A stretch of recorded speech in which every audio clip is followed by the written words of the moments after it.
Hi, this is the Philosophical Angle program, and I am your host, Chris Angle. I'm the author of 4 books on philosophy, one of which is the Philosophical Equations of Economics. These books are available at https://thephilosophicalAngle.com. If you'd like to contact us or make comment, or inquire, or suggestions, or please give us an email at contact@thephilosophicalAngle.com. Along with me is my colleague and co-host Rick Samuelson. Rick graduated from Yale and has an MBA from Wharton, and Rick is an independent venture capitalist. Good to see you, Rick. And you. The purpose of the Philosophical Angle is to examine the nature of concepts being used in current media, and secondarily, use those definitions to understand the righteousness and ethical superiority of conservative positions. So this week we're going to discuss President Trump had a meeting with President Putin of Russia, and it looks like they're going to have another one coming up sometime in the fall where President Putin will come to the United States. So it kind of brings up a question because the media was in a tizzy about whether Russia is an enemy or a friend. So what is an ally? And can we determine whether Russia could be an ally? So in order to get to that, to answer that question, let's first find out what is an ally. And so we're going to define it first of all, and you can follow us around along here. An ally is one with whom there is peace, that is, life without conflict. An ally is one that is not only without conflict, but one who is proactively cooperative. And so to be an ally is to seek cooperation with others. But this kind of brings us up to a question of what is being cooperative? What is the meaning of cooperation? What is cooperation? What is its essence? And cooperation is the knowledge that if the life entity combines its effort with others that have the same priority, an efficiency of production will occur. In addition to that, the second ingredient of cooperation is the consummation of this cooperative knowledge into a reward of achieving the manufacturing or producing a good or service, and together is cooperation. So you got to think that cooperation is that we're going to think about the fact that if we combine our efforts, we're going to achieve an efficiency, and then just going ahead and doing so. That's the essence of cooperation. And so an ally, to get back to our thought process here, an ally is to seek cooperation with others. And we seek cooperation in order to produce goods and services, because goods and services bring us up away from misery. And bringing us up away from misery is the essence of all that is good. And all organisms, all life entities seek that which is good for it, which I'm also going to note as the first dictum of economics. And this seeking of goodness is the common interest between parties. And there needs to be a manifestation of the cooperation, as we noted over here previously. And the manifestation comes in the form of contracts and agreements and covenants, and within any contract and agreement are the obligations and rights of the participants. And these agreements and covenants and contracts are used in order to produce efficiently the goods and services that we wish to produce, that brings goodness to our lives.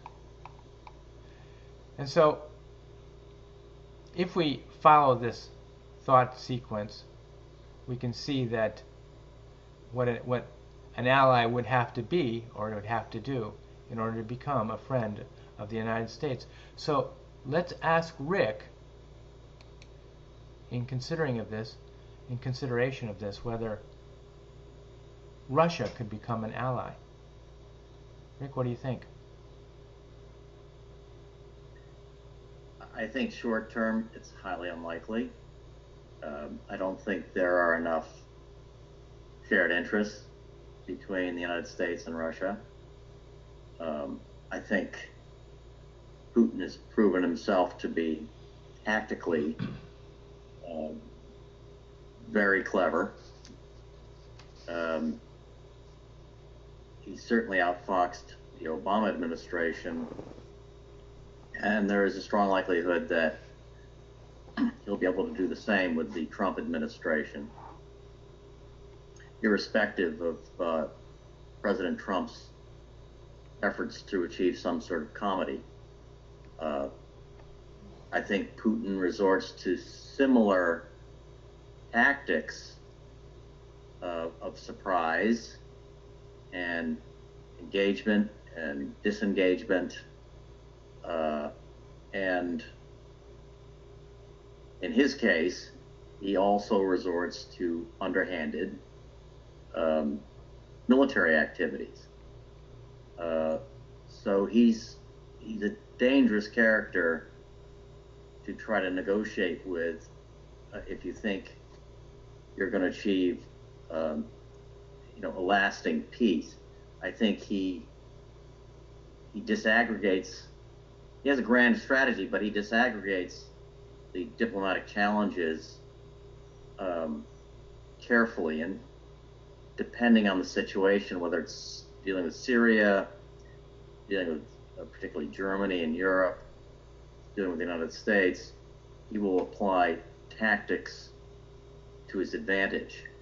And where Trump also surprises, engages, disengages, negotiates, steps back, he doesn't resort, nor does the United States resort to military activities that are clearly designed to take over, conquer a country like the Ukraine,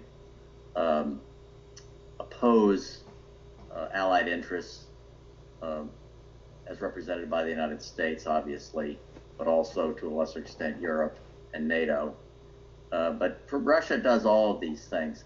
The only scenario in which I could see Russia's interests permanently aligning with those of the U.S. and the West more generally would be in the face of a Chinese challenge great enough that it would take the combined power of Russia and the West to offset it. And that's not impossible to imagine at the rate they're growing, but it's not going to happen soon. You know, you mentioned something about grand strategy, but actually, let me ask you, why do you think Russia is essentially an adversarial situation? Well, I think he's a nationalist. He regrets the collapse of the Soviet Union, that empire, and as a nationalist would like to see at least parts of it reestablished. He has done so in the case of the Ukraine. It's not hard to imagine that he would consider similar actions with the Baltic countries, for example. You know, when you say nationalist, you mean that he's into nation building, that he'd like to expand the borders of the present Russia, the country of Russia? Yes. Not perhaps back to the original borders of the Soviet Union, because there are problems with that in terms of conflict with Islam and so forth. But Ukraine is a clear case. The Crimea is a clear case where you use these as strategic assets and it's in his interest as a Russian nationalist to capture them, which he's done, frankly. So the grand strategy you referred to earlier is to just expand the influence and domination of Russia beyond its present borders. Yes, and to also foster alliances that, and this includes military support, that put Russia in a position to exert influence over, most particularly, the world price of oil, but also more broadly, geopolitical events around its border, including the Middle East, Eastern Europe, and farther reaches of Asia. So I don't think you're going to see Russia intervening in South America, for example. It's just not on the map. It's not relevant enough. But in the borderlands, I think you're going to continue to see Russian mischief. What has happened with, I mean, if you look at what's happened with the relationship between Turkey and Russia and China, Russia has used at various times techniques to pull Turkey away from the West, and has succeeded. China's doing the same thing, by the way, and has succeeded at the expense of the United States and well, I think Western Europe is now so weak that they're just not a factor in any of this. But at least nominally, their interests are aligned with those of the United States, even though at a military level they are completely ineffective. But over time, the Putin tactics have yielded results, most particularly in Turkey, also Syria, Iraq. The United States is no longer the major player in Iraq. Russia's developed a relationship with Iran out of mutual interest, not necessarily one that's sustainable, but for the moment, it's working to the advantage of the Russians, and they are the players now in Syria, not the United States. Don't you think that is Russia not really opened up enough to allowing international investment? They seem to discourage that. Well, I just think there's been a sorry history of interference in Western investments, particularly oil investments in Russia. It's just made it a very risky proposition. You're dealing with kleptocrats, oligarchs. Right. Property rights are not adhered to if you're outside of the inner circle. And the big oil companies know that, and they tread very, very carefully. That doesn't mean they won't ever invest again in Russia. They will. It's too big a pot of oil. But the circumstances, have to be very narrowly defined, and it's just not easy. That's right, and and I think it's to their detriment because they've not been able to open up and invite international, and not only in the oil and gas industry, but any industry at all, and their non-adherence to property rights, unless you're in the inner circle, I think is really detracting from their progress as a country. What do you think? Well, clearly, their economic growth statistics are poor. Right. Actually, not as bad as Brazil's, but they're poor. Or Venezuela. All right. Okay, thanks very much, Rick, for joining us, and we'll see you next week on the Philosophical Angle. All right, thank you.